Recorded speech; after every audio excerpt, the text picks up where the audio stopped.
మరో 11 రోజుల్లో ఆంధ్రప్రదేశ్ ఎన్నికల ఫలితాలు రాబోతూ ఉన్నాయి. అందరిలోనూ ఒక ఉత్కంఠ. వన్స్ అగైన్ జగన్ కూటమి అధికారంలోకి వస్తుందా, ఏం జరగబోతోంది అని చెప్పి. ఈ లోపల కొన్ని సర్వే సంస్థలు, సెఫాలజిస్టులు వాళ్ళ అంచనాలని, అభిప్రాయాల్ని తెలియజేస్తూ ఉన్నారు. ఇవాళ ఉమ్మడి విశాఖ జిల్లా గురించి మాట్లాడదాం. ఉమ్మడి విశాఖ జిల్లాలో మొత్తం 15 నియోజకవర్గాలు ఉన్నాయి. ఏ నియోజకవర్గంలో ప్రధానంగా ఎవరెవరి మధ్య పోటీ ఉంది, వాళ్ళ విజయ అవకాశాలు ఎలా ఉన్నాయి, ప్రతికూలతలేంటి, అనుకూలతలేంటి, ఇంకా వాటన్నిటికి సంబంధించి డీటెయిల్డ్గా మాట్లాడదాం. సో సెఫాలజిస్ట్ చందు శ్రీనివాస్ గారు మనతో జాయిన్ అయ్యారు. శ్రీనివాస్ గారు నమస్కారం. నమస్కారం అండి. భారతీయ జనతా పార్టీకి కేటాయించిన 2వ స్థానం అరకు, అది ఎస్టీ రిజర్వ్డ్ నియోజకవర్గం. పాంగి రాజారావు వర్సెస్ రేగం మత్స్యలింగం. ఎలా ఉండొచ్చు పోటీ? ఇక్కడ వైసీపీ అండి మత్స్యలింగం. ఎందుకంటే ఎస్టీ సాలిడ్గా వైసీపీ వైపే ఉండిపోయారు. అక్కడ ఎంపీ కూడా అక్కడ వైసీపీ గెలవబోతుంది, బీజేపీ ఓడిపోతుంది.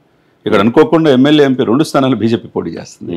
అక్కడ ఉన్న ఎస్సీ ఎస్టీ సమాజ వర్గాల సమీకరణలో భాగంగా కంప్లీట్ వైసీపీ వైపే ఇక్కడ ఇదైపోయి అధికార పార్టీ గెలవబోతుంది అనమాట. అరకువేలలో బోయ వాల్మీకి 26% ఉన్నారు, బుగత 25% ఉన్నారు, కొండదొరలు 21%.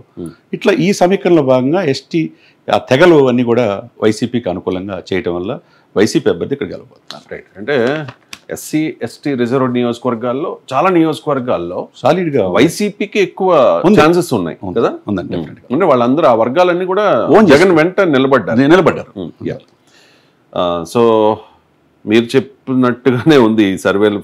ఇది కూడా YSR Congress party Regam Matsyalingam Araku ST reserved నియోజకవర్గం నుంచి గెలవబోతూ ఉన్నారు అనేది సర్వేల అంచనా. ఆత్మసాక్షి అదే చెప్తోంది, పోల్పాల్ సర్వే కూడా అదే చెప్తున్న పరిస్థితి. ఇది మొత్తానికి ఇంకా 11 రోజులు వెయిట్ చేయాల్సి ఉంది. జూన్ 4 వరకు వెయిట్ చేయాల్సిందే.